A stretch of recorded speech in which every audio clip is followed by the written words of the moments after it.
everyone. Welcome to our spiritual habit loop presentation. My name is Matthew Joss. My name is Reinhard Boshoff. I'm Dylan Connell. And I'm Danny Casper. Looking at our presentation overview, first we're going to have an overview over our spirituality and how it relates to college students. Next, we're going to share our own personal habit loops and how we experience them through the journaling. And last, the market implications of spirituality. Okay, so looking at college involves a lot of figuring oneself out. You're having tons of different interactions with people every single day. All of that is going to help you become the best version of yourself. And with self-improvement comes the concept of spirituality. So spiritual growth and its impact on college students. So it helps shaping values and the identity of the students. It encourages college students to reflect on their purpose and place in the world, shaping their values and fostering empathy and compassion. The long-term benefits of this is developing this spirituality enhances interpersonal relationships, and it prepares students for the life outside of work beyond college. Marketing opportunities. Businesses can connect with value-driven students by crafting messages that resonate with their aspirations for personal growth, building trust and loyalty through supportive branding. So essentially going into what spirituality actually means, it's essentially the understanding that the world is in fact bigger than you and that you aren't the center of your universe. And this is according to Dr. Maya Spencer, who has written extensively on the idea of spirituality. And what's interesting about spirituality is that it's a personal exploration for everybody. Being spiritual is conceptual, meaning spirituality is going to look different depending on each person because we all think about things differently. And that's just naturally going to come alongside such an abstract concept. So people who practice spirituality are more likely to treat others with compassion and fairness, and people who lack it are going to generally be more selfish and more capable of doing unethical things because they're not thinking about the whole, they're thinking about themselves, and they're not worried about how their actions are going to consequence other people.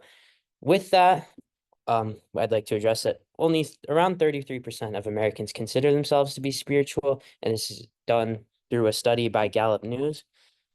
So then moving forward, if we see we can get this percentage up, we're going to see, generally speaking, lower levels of stress in society because we're going to be having more friendly, ethical, and compassionate interactions, which also means we're going to have more productive conversation between humans because we're all going to be more understanding about other people and their opinions. And hopefully we're going to be keeping an open mind towards a variety of different subjects. And this is going to allow us to diffuse different ideas and knowledge way more productively than they otherwise would be currently.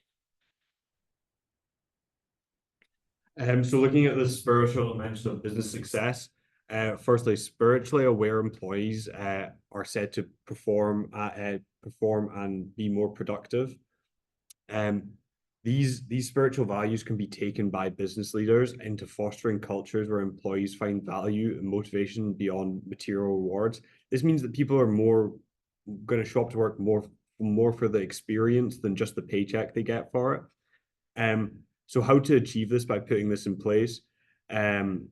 Looking to seek spiritual guidance in decision making. So this can be looking at to role models, bosses, or even spiritual leaders on what the effects of what your decisions are going to make, not just making decisions because it makes you the most money. Embracing ambiguity and trusting the process. So just stepping outside your comfort zone, being able to maybe make a decision that you might feel is not going to be the best for the time being, but overall it's going to do the best for your company. And then finally, this all came from Ricardo Levy, and his quote at the end of his article was, "Don't fear ambiguity, rest in the unknown."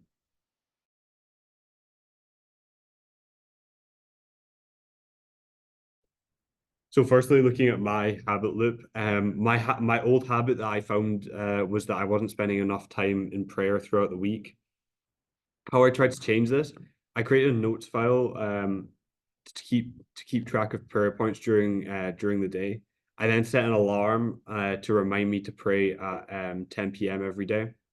So looking into my journaling for this, week one, I started late due to forgetting that we were starting this week. I started it on the Wednesday. I would then also do things like forgetting to take notes on my phone to record the PowerPoint. So it was a bit of a broken up week. Getting into week two, I started to find a lot more focus. I tend to find that I was focusing more on other people's problems than myself. So I was taking these small notes about other people and then not really getting into talking about any personal issues that I had. The alarm during this was all working well to remind me. Week three, I had a lot of exams. I was praying a lot about these exams. I started to feel a lifting of the stress, like what Dylan was talking about at the start.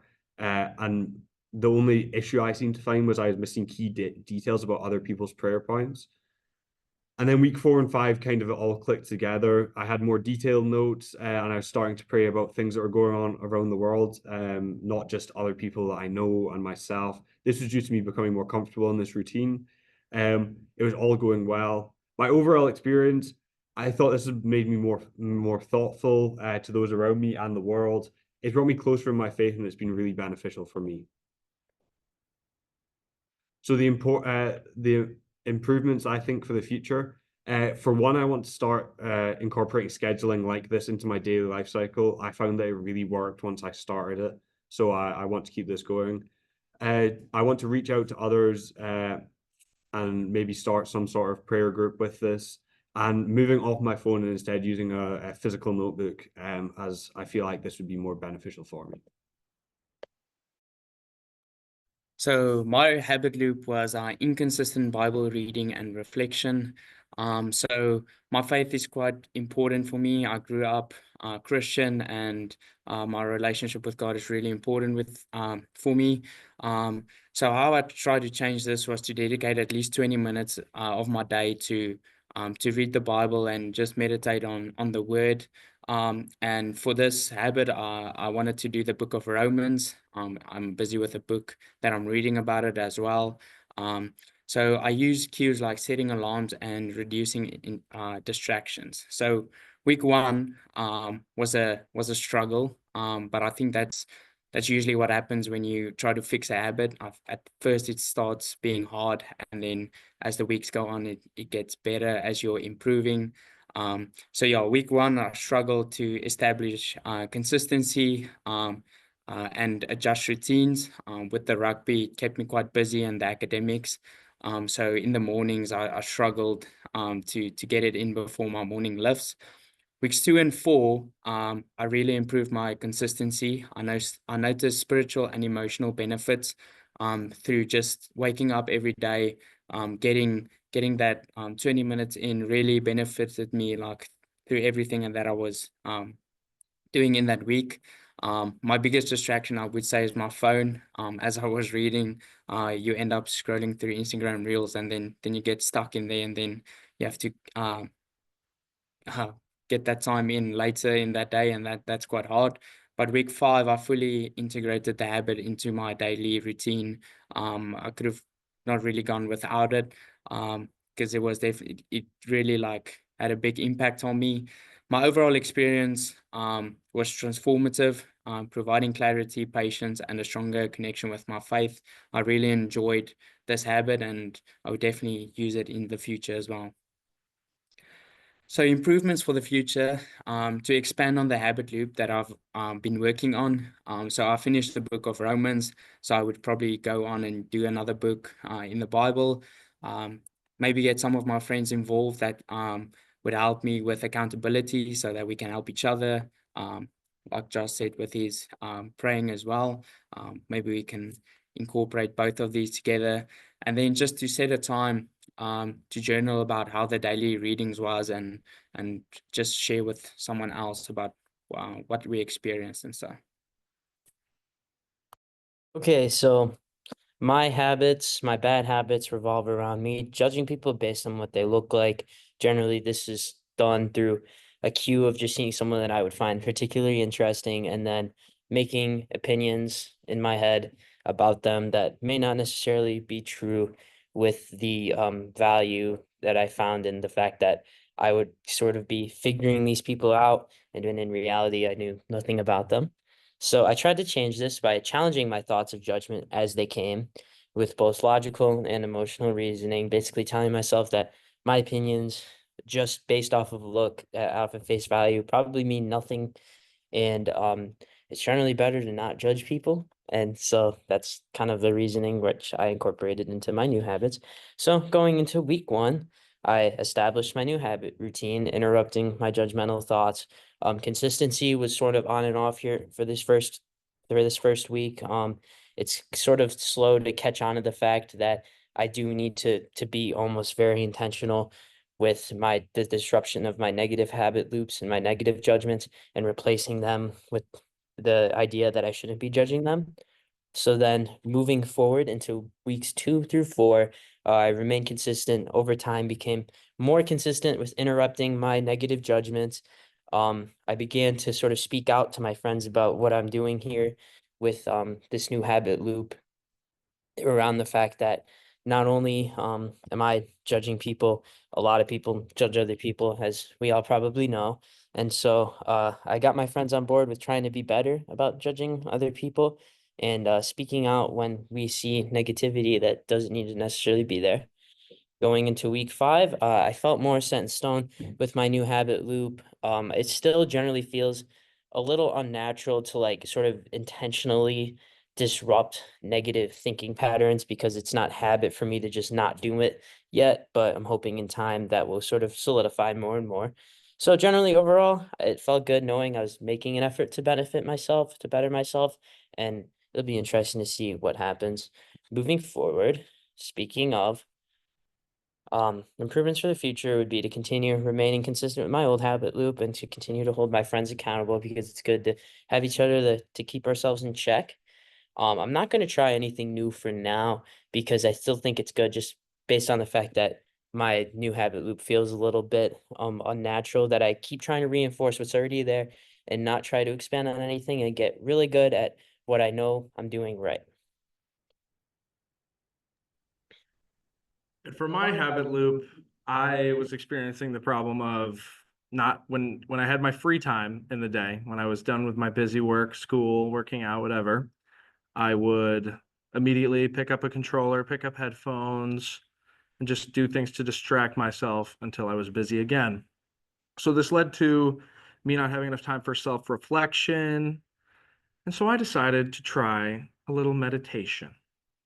So I was going to start with short 10-minute meditation sessions twice a week, which eventually upgraded to 3 to 4 times a week with longer sessions.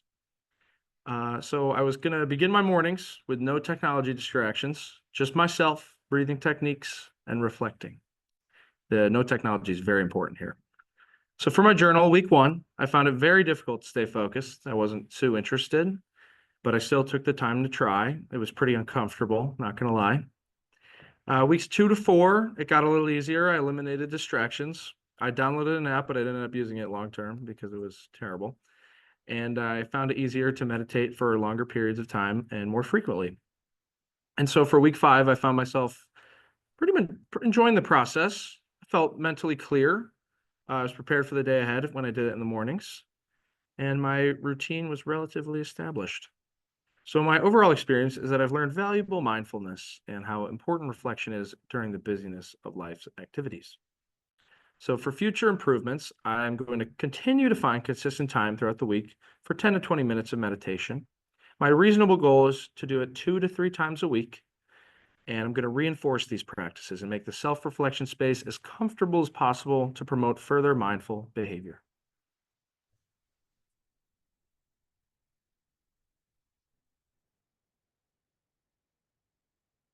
So the marketing implications moving forward is that marketers do in fact use spirituality to gain the goodwill and confidence of the consumer. The problem with this, as I previously addressed, is that spirituality is conceptual. So for each person, spirituality means a different thing. So marketers tend to appeal to very generic concepts such as kindness and compassion. So some examples of this would be Dawn Platinum, who like to praise the fact that they can use their soap on animals and it's safe for animals, which not a lot of other people can say. And then an example on the opposite end of the spectrum is Optimum Nutrition Whey Protein, which has like no emotion or anything, which is perfectly okay if that's what your target market wants. Thank you. That's our presentation. And then we have our sources.